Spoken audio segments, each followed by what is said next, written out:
नमस्कार. नम्रताच किचनमध्ये आपल्या सर्वांचं स्वागत आहे. दिवाळी झाली आणि गोड एवढं खाल्लं आहे का त्याच्यानंतर आपल्याला आठवण येते ती तिखट खायची. आणि तिखट म्हटलं का सर्वात अगोदर आपल्या मनात येतं पावभाजी.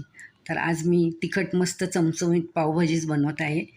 तर आपण चला बनवूया. त्याच्यासाठी ते मी मिक्स भाज्या घेतलेल्या आहेत व कुकरमध्ये घालत आहे. ह्याच्यात आपल्याला अर्धा टीस्पून हळद व मीठ घालायचं आहे आणि पाणी घालून आपण 3 शिट्ट्या करून घेऊया भाज्यांना.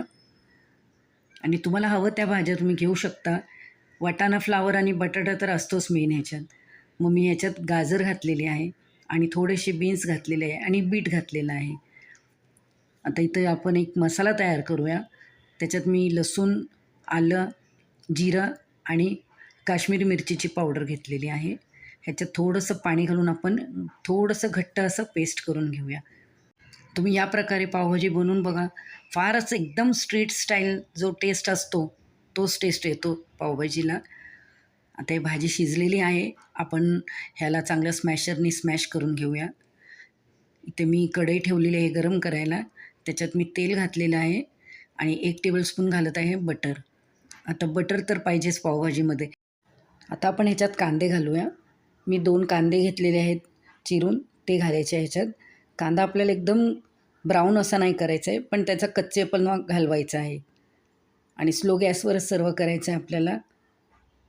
कांदा चांगला आपला गुलाबीसारखा झाला की ह्याच्यात मी घालत आहे आता शिमला मिरची बारीक कापून. ती पण आपण थोडी ह्याच्यात सॉफ्ट करून घ्यायची आहे. शिमला मिरची मी कुकरला नाही शिट्टी वाजवली, कारण ती एकदम सॉफ्ट झाली का त्याची टेस्ट बरोबर येत नाही. आणि ह्याच्यात मी आता 2 टमाट्याची प्युरी घालत आहे. 2 टमाटे मी मिक्सरमधून बारीक असे वाटून घेतलेले आहे. अख्खे नाही घातले कारण ते एकदम तोंडात येतात ना. तर टमाटे आणि कांदा चांगला सॉफ्ट झालेला आहे आपला बघा. आता ह्याच्यात आपल्याला काही मसाले घालायचे आहेत. त्याच्यात आपण जे लसूण आणि मिरची जिऱ्याची जी पेस्ट करून घेतली ती 2 टेबलस्पून घालत आहे मी. आपण असं पेस्ट करून घातले ना ह्याच्यात आलं, लसूण, मिरची, तर एकदम वेगळी टेस्ट येते पावभाजीला. जे आपण स्ट्रीटवर रस्त्यावर बघतो ते अशीच एक लाल पेस्ट टाकतात, ती हीच पेस्ट असते. आता हे सर्व आपण चांगलं मिक्स करून घ्यायचं आहे. व आता इथे मी टोमॅटो घातलेला आहे 2 मिक्सरमधून बारीक करून. आता टमाटर चांगलं आपल्याला एकदम मिक्स करून घ्यायचं आहे, कारण त्याच्यात जरा पाण्याचा भाग असतो तो आपल्याला जरा आटवायचा आहे. इथेच आपली खरी परीक्षा आहे, कारण आपल्याला एक 3-4 मिनटं असं चांगलं ते मिक्स करून घ्यायचं आहे.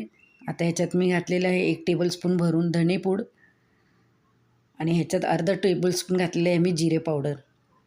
आता हे सर्व मिक्स करूया आणि 2 टेबलस्पून भरून आपल्याला घालायचे आहे पावभाजी मसाला.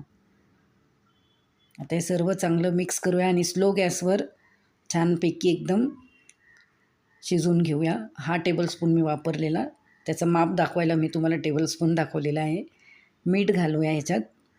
आता मीठ तुम्ही तुमच्या हिशोबाने कमी जास्त कसं घालायचं आहे ते तसं तुम्ही टाकू शकता ह्याच्यात. आता हे चांगलं बॉईल झालं का ह्याच्यात आपल्याला घालायचं आहे बटर. आता बटर घातल्याने चव तर तुम्हाला माहितीच आहे पावभाजीला किती मस्त येते. आता इथून मी अर्धा लिंबू घातलेला आहे पिळून, थोडंसं आंबटपणा यासाठी. तुम्हाला ही रेसिपी कशी वाटली ते मला कमेंट करून सांगा व आपलं चॅनल नम्रताच किचन ह्याला लाईक, शेअर, सबस्क्राईब करा. आणि बघा मस्त छान आपली चमचमीत अशी रंग बघा काय सुरेख आलेला आहे. मस्त पावभाजी तयार झालेली आहे.